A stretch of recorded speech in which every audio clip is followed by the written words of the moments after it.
Coming in, good to be with you. Colin Powell, your fellow New Yorker, made news today when he said this. I'll play the clip. Take a listen. We've got two individuals. Either one of them could be a good president.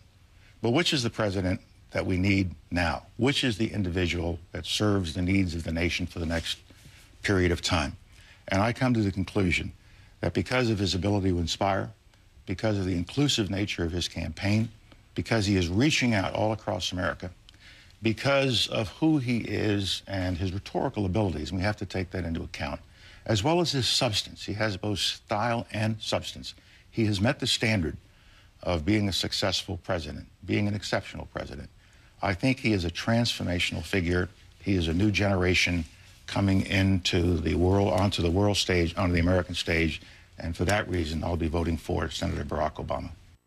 All right, so you know Colin Powell. You've worked with him. You once wanted him to run for president of the United States back in 1996. I worked on his campaign when I was mayor, wanted him to run for president.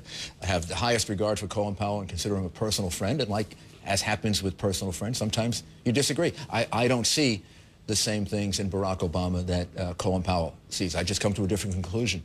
When he says a transformational figure, right, and passionate, and all these adjectives he uses. What I see is a very traditional liberal Democrat, really a throwback, even a throwback before the Clintons. Someone who supports union organizing in a way where we're not going to even have the benefit of a secret ballot any longer, so that people could get intimidated to be in unions. Someone who supports government medicine. Someone who really does seem to believe in redistribution of wealth, which is, I think, from the point of our economy, would be a terrible principle. So you think General Powell is flat wrong? I think General Powell is wrong, respectfully. I believe he has come to this conclusion, you can see, in an agonized way, because he likes both men very much. I know he's a close friend of John McCain's, and he has great respect for Barack Obama.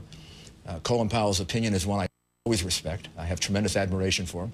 But even when you have tremendous admiration for someone, you can sometimes believe that you know, their opinion is wrong and your opinion is right. He spoke effusively about Senator McCain, how much he admires him, been a friend of his for a long time. But he really was scathing in going after your party, the Republican Party, the trends he's seeing there right now. And that's caused him to have this pause. And I'm going to play this little clip of what he said. Take a listen. Sure.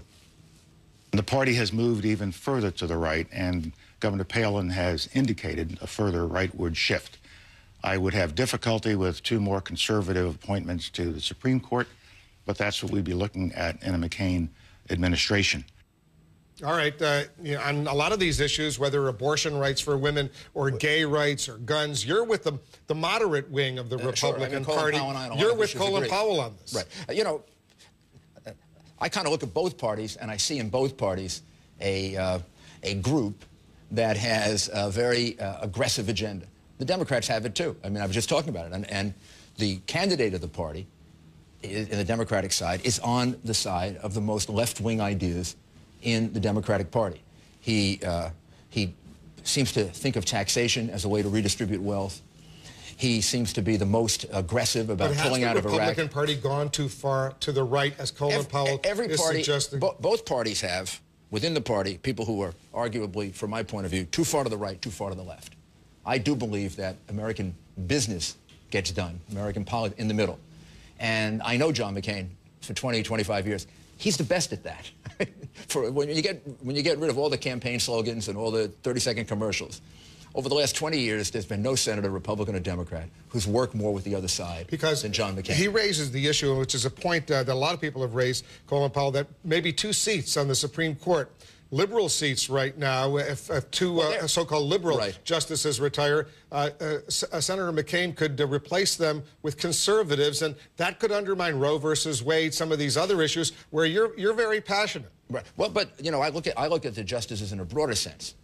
What I want is a justice much more similar to what John McCain would appoint, someone who's a strict constructionist, and not because of Roe against Wade, because of all of the other decisions that get disturbed when you have a very socially activist judge. And I believe that Barack Obama will appoint the most socially active judges, because I believe he is the furthest left of any Democratic candidate we've had, maybe in my lifetime. So you wouldn't be afraid that abortion rights for women could be undermined if McCain is elected president and names 2 conservatives to the Supreme Court? Here's what I would be concerned about, that rights for criminal defendants will get extended again. Barack Obama has a record voting that way. On abortion rights, you're not concerned? Well, then I'm worried about the whole checks and balances, the balance of power, all of the other things that could be done, property rights that could be taken away if you have too liberal a court in using eminent domain. There are 100 issues. But the abortion issue is not that concerning? Well, the abortion issue, if there were an overturning of Roe against Wade, and we don't know that there will be, even with a conservative court, well, then, of course, that doesn't mean that abortion happens or doesn't happen. It means it goes back to the states. Well, some states could decide that it would be illegal. And some states can decide that it is. Would that be okay with you? Well, I think that, that would be the protection that would be there. The idea, women would have to travel from state to state. Is that okay? They would have to make decisions like that. Yeah, I've always said if it goes back to that, there's a fallback position. You can't, I don't think, choose a Supreme Court justice on one opinion. If you don't know the Supreme Court well, you'd probably think that. But I've argued before the Supreme Court one time. I wish I got to do it again. I was in the Justice Department. Many of my cases went up to the Supreme Court.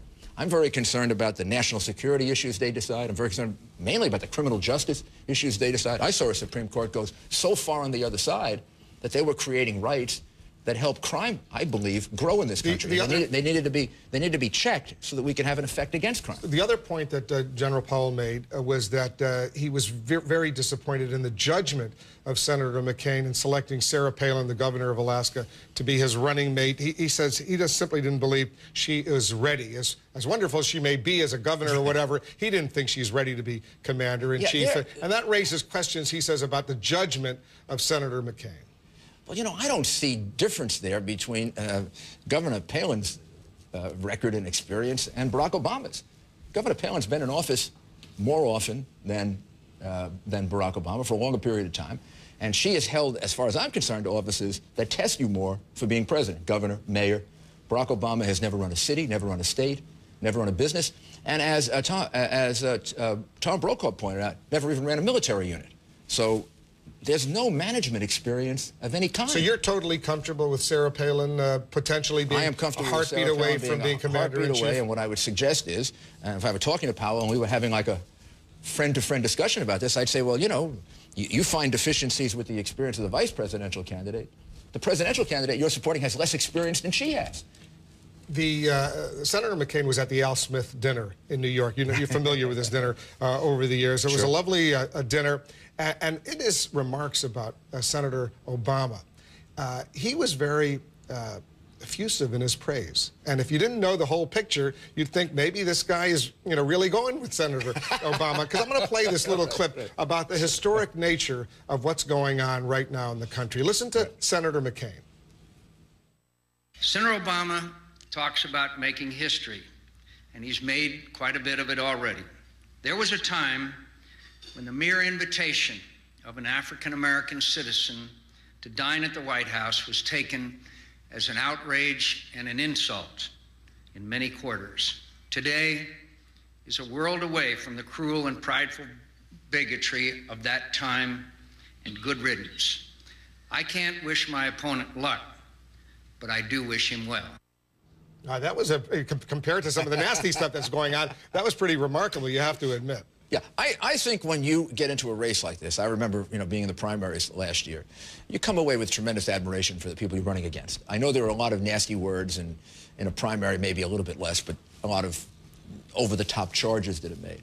But you realize the other person is the only other person in the country going through what you're going through, and you have a great deal of admiration for their ability to do that. And I think John is a very generous man also. I mean, he's somebody who really likes people, cares about people, so he sees very admirable things. And you make a good point, because Senator Obama did say lovely things about Senator McCain at that Al Smith dinner as well. Particularly if they come to the end, even though there may be anger, there's still, you realize you're the only two people in the country that have been through this, and you probably understand it better than anyone else, what you have to go through and what your family has to go through. We're almost out of time, but very quickly, New York City politics. Mayor Bloomberg, should he run for a third term?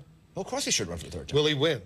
Will he win? I believe he will, but, we're a year before that. You support him for that? I do. I think he's the best choice for the city. I think that this issue of a third term is a significant legal issue. It's got to get resolved. But if you're asking me, is he the best choice that we have to be mayor during 4 what are going to be very challenging years, the answer is yes. I believe that Mike Bloomberg took the things that I did, improved on them, did other things of his own. I'm not saying he just did my things. He added things to it that are his own creation. But I was very worried when I was leaving the mayor's office that everything would get reversed. All the CompStat programs and JobStat programs and accountability programs, the way we were running the city as a business would get reversed. Mike made it permanent, extended it.